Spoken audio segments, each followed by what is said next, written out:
Hi, my name is Dr. Vanessa Ingram, and today I'm taking a break from my usual scheduled sitting outside in the sun working naked because it's pissing down rain, and decided to do a bit of a video review on a piece of technology that I purchased about 18 months ago and received about 4 months ago, but really hadn't had a chance to use until 2 weeks ago when my laptop broke. And so this device is the Daylight laptop. This is the DC1. And basically, I've been running a bit of an experiment to see if I can run a online client-facing business using only my phone and my new DC1 laptop. So first off, to start, what is the Daylight? So in my clinical practice over the last 15 years, it's become more and more apparent that we can't get healthy in an environment that's making us sick. And in my opinion, the biggest contributors to shitty environments is the incredible exponential increase in non-native EMF, and that includes in our home and offices, and that includes artificial lighting all the way to RF and microwave radiation. And the more we embrace tech, the more we bring more of these devices in our home, the more we're actually disrupting our biology. So I'm always on the lookout for ways to use technology so I can, work from home, work in nature, work outside, but without harming my biological health. So when Dr. Jack Kruse and Anjan announced their new company with the intention on actually creating technology that supports our biology, I was right in there and pre-ordered. And the first thing I'll say is the customer support and the company themselves have been absolutely amazing. There were quite a few shipping delays and issues with getting the pre-orders out, but they were really communicative, and they even sent us a free gift. So if you're worried about the pre-order, worried about how long it's taking, I can assure you that the team are, they'll take good care of you. So what exactly is the Daylight? So the Daylight is an Android-based tablet that basically runs a paperwhite display, almost like a Kindle, but with a refresh rate that's much more similar to an iPad, meaning that you can watch videos, you can scroll the internet without being bombarded with artificial blue light, but still have the same kind of functionality. So I'll just show you quickly what videos look like on this device. So you can see, oh, hold on, play. So you can see that even though we have this paperwhite display without a blue backlight, videos run really well and they're easy to see. The beautiful thing about having this display with the amber backlight without the LED screens is we know that unbalanced wavelengths of blue light and these LED screens actually completely hijack our dopaminergic system. So we talk about things that are addictive, but we don't realize it's not just social media and the screening, but it's actually the light itself from our devices that draws us in, that steals our dopamine, that ruins our melatonin, our circadian biology, interferes with our hormone balance, spikes our cortisol, and basically contributes to all chronic disease through mitochondrial dysfunction. So keep that in mind, especially when I talk about some of the cons, because for me, this is such a big pro not to have the blue light that I'm almost willing to put up with some of the little issues that we're going to talk about in a bit.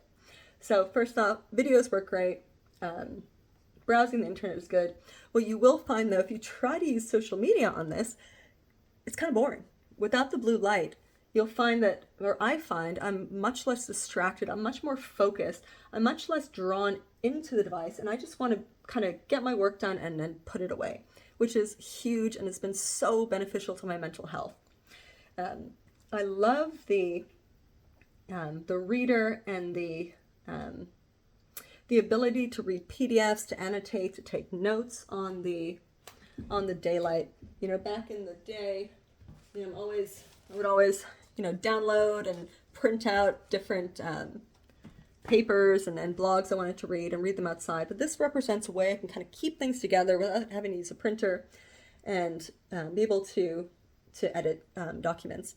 Now, I don't have a lot of experience using a stylus or writing on a tablet, but I'm just super impressed by how well this thing works. So I do have a Samsung that has a little stylus, and I've never friggin' used it because it kind of skips and it's just a pain in the ass. It doesn't work. But this stylus is amazing, like to the point where I would even say it would be very useful for people who are, say, artists or wanted to do design work on the tablet itself, just because the stylus works so well. So that's definitely a big plus for me. Other things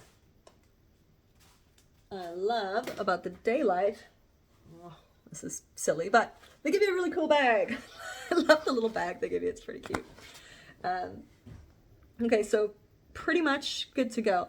So in terms of running my business, so been able to edit documents, that's been great. Google, been able to edit my website using GoDaddy on here. Everything's been pretty straightforward.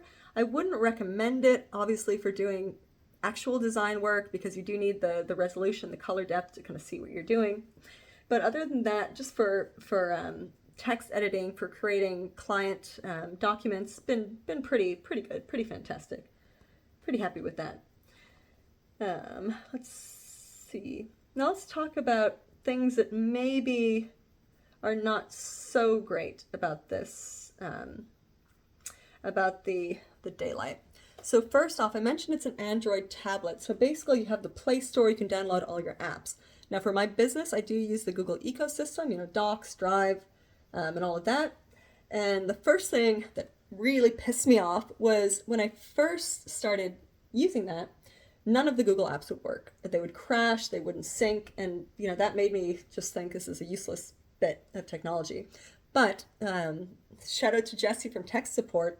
We solved this issue really easily, and if you do buy a Daylight, I encourage you, the first thing to do is add a password to the screen, because there's something, I don't know, about the Google security, that if you don't have the pass screen, none of the Google apps will work. So that's the first important thing. But once we got the password going, the Google apps, Docs, everything has been absolutely perfect. So the other thing that limits the usefulness for me is, obviously I do a lot of client-facing meetings, and not only obviously does the Daylight not have any camera, but it doesn't accept or doesn't connect to any USB-C webcams, which is a real downer, because I was really excited to be able to do my meetings in grayscale and not have, you know, an hour of blue light every time I talk to a client. So that's a bit of a downside. So if you are doing meetings, you are still going to have to use your phone or another device to use video. The speakers are okay, but not very loud. So if you are needing to do a meeting where you need to hear really well, then you're probably going to have to use a Bluetooth speaker. The mic, however, does work really well. I've had no problems with that. Happy with that. Now, probably the biggest con for me is, about a year ago, we had a building biologist come out, test our house for EMF, and we did a huge amount of mitigation. And one of the main things we did was remove our Wi-Fi and hardwire all of our internet. So obviously I need all of my devices to accept and to be very happy with USB-C Ethernet adapters. Now I have various ones throughout the house, and I have found that with the Daylight, both of my adapters, they only work about, I would say about 70% of the time, which is very annoying because I don't have Wi-Fi. So often, even when the adapter is showing that the internet is going to the device, there is no connectivity. And I don't know if that's a bug or if there's a specific adapter the Daylight wants you to use. So hopefully you guys can fix that, because that would be obviously make it much more usable for me. I can't comment on the Wi-Fi capabilities because obviously I've never used it on Wi-Fi. In terms of Bluetooth, however, that's been excellent. I don't know if it's Bluetooth 5 or whatever it is, but I've found it super easily connects to Logitech mouses and keyboards and speakers. And you know, while obviously don't recommend any Bluetooth devices on your body, sometimes it is a necessity, and no problems with that. So overall, if I had to rate the Daylight computer, I would still give it, even with those little buggy things, as long as I have my phone to also do client meetings, and as a backup, if the Ethernet is being a little tricky, I'd still give it about a 4 out of 5, just because of the screen technology and the importance of reducing the blue light. So good reviews from me. Can you use it to run an online business? I'd say if you have a phone, or if you're not doing online meetings, you're not doing a lot of editing, then yes. But otherwise, you probably still need a laptop. And if so, obviously run iris and flux, have your windows open so you're getting infrared light, and as always, go the fuck outside. Thanks.